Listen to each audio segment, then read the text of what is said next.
It's a script-led thing, and obviously the action for the scene. And then it's to do with the look of the world they're in and where they live, the kind of food they'd have, the money they have, the facilities. Most of it is prop food, so it might be real food, but it's then being glazed and varnished, so it can sit on the table for an amount of time without sort of perishing.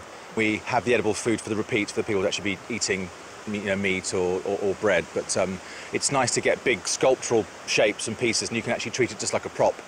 And make it, mould it, and paint it. And if you don't have to eat it, it can be solid. It doesn't rot. It's an easy way of doing it. King's Landing, it's very opulent. It's a hot, sunny country, very colourful, so sort of no expense spared. So we've mixed it with very exotic fruits, which we've sort of ordered specially in, added a lot more colour to food, and mixed up things like couscouses with coloured berries and still meat and fish, and just really heighten the colours, put a lot of food colouring in some of the breads and saffrons and reds, a lot of pinks, and just made it as colourful as possible to look like it's very, very exotic, opulent, no expense spared food, which is more of the Mediterranean, sunny sort of produce you'd expect. So Winterfell is far more basic. They haven't got the money, and the produce is different. They're further north, so it's a lot of meat basically, and some, we've got some colours into the root vegetables and things like that. A little bit of fruit, but less. I mean, the fruit's a big kind of King's Landing thing, but up there, it's quite bleak. It's permanent winter, so it's more root vegetables and meat.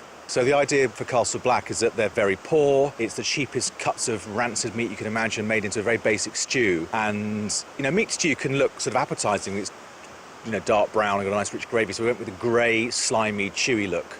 So it looks almost like gloopy whale meat somehow. But it is actually, it's all edible.